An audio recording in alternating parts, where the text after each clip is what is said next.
युवा सशक्तिकरण व कौशल विकास की परिवर्तनकारी यात्रा पर राज्य के युवा मुख्यमंत्री प्रेम सिंह तामाङ के नेतृत्व में सिक्किम बना युवा सशक्तिकरण का उदाहरण। विश्व युवा कौशल दिवस की 10वीं वर्षगांठ पर सिक्किम राज्य युवा सशक्तिकरण और कौशल विकास के क्षेत्र में अपनी परिवर्तनकारी यात्रा पर गर्ववंदित है। इस वर्ष की वैश्विक थीम कृत्रिम बुद्धिमत्ता और डिजिटल कौशल के माध्यम से युवा सशक्तिकरण पर केंद्रित है और सिक्किम एक ऐसा राज्य का एक उत्कृष्ट उदाहरण है जिसने मुख्यमंत्री प्रेम सिंह तामाङ गोले के प्रगतिशील जन केंद्रित और दूरदर्शी नेतृत्व में अपनी प्राथमिकताओं को इस दिवस का भावना के अनुरूप डाला है।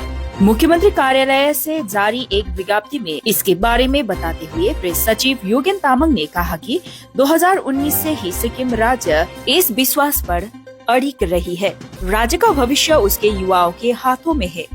अपने 55% में अधिक युवा आमदनी के साथ सिक्किम अपने मुख्य विकास एजेंडे में उनके कौशल निर्माण, क्षमता वृद्धि और सशक्तिकरण पर जोर दे रहे हैं।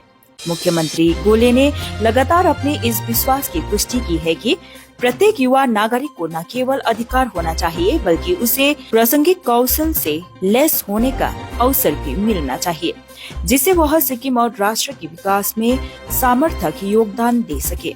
इस दृष्टिकोण के केंद्र में कौशल विकास विभाग का कार्य सराहनीय है, जो प्रभारी मंत्री के रूप में स्वयं मुख्यमंत्री के प्रत्यक्ष मार्गदर्शन में संचालित होती है और परिवर्तन का एक शक्तिशाली माध्यम बन गया है।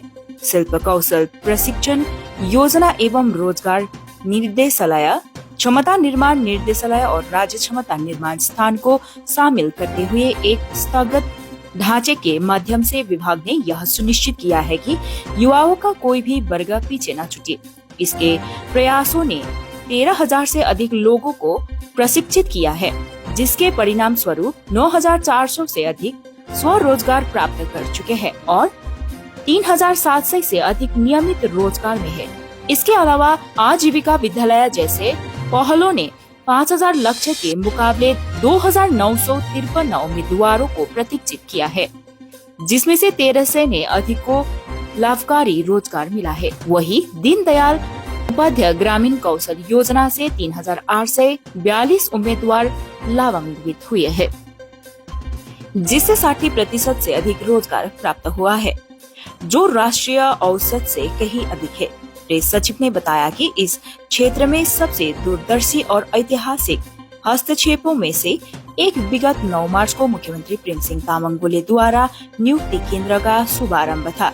सिक्किम को आत्मनिर्भर बनाने के सरकार के मिशन के केंद्र बिंदु के रूप में परिकल्पित नियुक्ति केंद्र एक गतिशील केंद्र के रूप में उभारा है, जो एक ही छत के नीचे नौकरी की नियुक्ति, करियर परामर्श और प्रशिक्षुता सुविधा प्रदान करता है।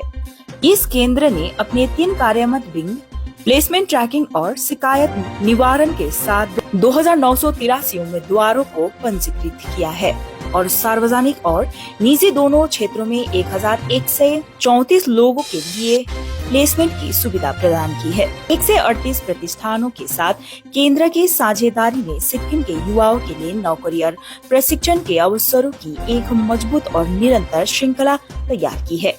ऐसे में सुशासन और युवा सशक्तिकरण में अनुकरणीय योगदान के लिए नियुक्ति केंद्र को राष्ट्रीय संकाज रजत पुरस्कार और वर्ष 2022 के लिए संकाज अवार्ड ऑफ मेरिट पुरस्कार से सम्मानित किया गया है। इस प्रयास को और सुदृढ़ करते हुए नामची जिले के क्योजिंग में सरकारी औद्योगिक प्रशिक्षण संस्थान ITI की स्थापना की गई है। 17 फरवरी 2023 को तत्कालीन कौशल विकास विभाग मंत्री भीमहाङ सुब्बा ने इसका उद्घाटन किया था। इसके बाद 1 अगस्त 2022 से संचालित यह ITI 3 इंजीनियरिंग और 3 गैर इंजीनियरिंग क्षेत्रों को कुल 6 ट्रेंडों में प्रशिक्षण प्रदान करता है। विभाग की नवाचार और समावेशिता की क्षमता विश्व बैंक समर्थित सिक्किम इंस्पायर्स कार्यक्रम के तहत इसके प्रदर्शन से और भी स्पष्ट होती है, जहां प्रशिक्षण से रोजगार संबंधों को काफी मजबूत किया गया है। इस कार्यक्रम के तहत प्रशिक्षित 13 महिला नर्सों को विशेष भाषा और पेशेवर प्रशिक्षण के बाद जर्मनी में नियुक्त किया गया, जो सिक्किम की प्रतिभा की अंतर्राष्ट्रीय मान्यता और पूरे राज्य के लिए गौरव का क्षण है। ये उपलब्धियां न केवल व्यक्तिगत करियर को ऊंचा उठाती है, बल्कि इस बात का प्रमाण भी है कि केंद्रित सरकारी समर्थन, मजबूत संस्थागत सहयोग और राजनीतिक इच्छा शक्ति क्या हासिल कर सकती है। इसके अलावा प्रधानमंत्री कौशल विकास योजना, प्रधानमंत्री विश्वकर्मा योजना और जल जीवन मिशन जैसे राष्ट्रीय कार्यक्रमों के साथ विभाग के सहयोग ने पारंपरिक और आधुनिक दोनों कौशल में राज्य के पदहीन का और विस्तार किया है। इसके अलावा राज्य ऑपरेटिव निगरानी प्रकोष्ठ ने राष्ट्रीय ऑपरेटिव प्रशिक्षण योजना के तहत 800 से अधिक उम्मीदवारों के लिए ऑपरेटिव की सुविधा प्रदान की है।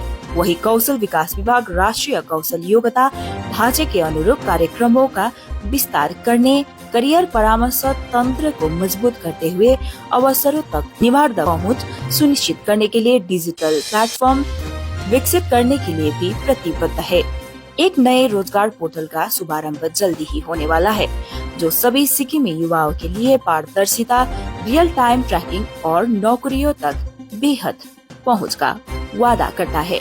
बहरहाल जहां दुनिया भर में विश्व युवा कौशल दिवस मनाया जा रहा है, वहीं सिक्किम की कहानी दृढ़ संकल्प, उद्देश्य के स्पष्टता और केंद्रित नेतृत्व की कहानी के रूप में उभर कर सामने आती है। विभागीय सलाहकार मदन सेंचुरी, सचिव और अन्य विभागीय अधिकारियों के समर्पित टीम के अथक प्रयास अत्यंत सराहनीय है। प्रेस सचिव तामांग ने कहा, मुख्यमंत्री गोले के नेतृत्व में सिक्किम ने इस विचार को पूरी तरह से अपनाया है कि युवा केवल भविष्य ही नहीं बल्कि वर्तमान की प्रेरक शक्ति है।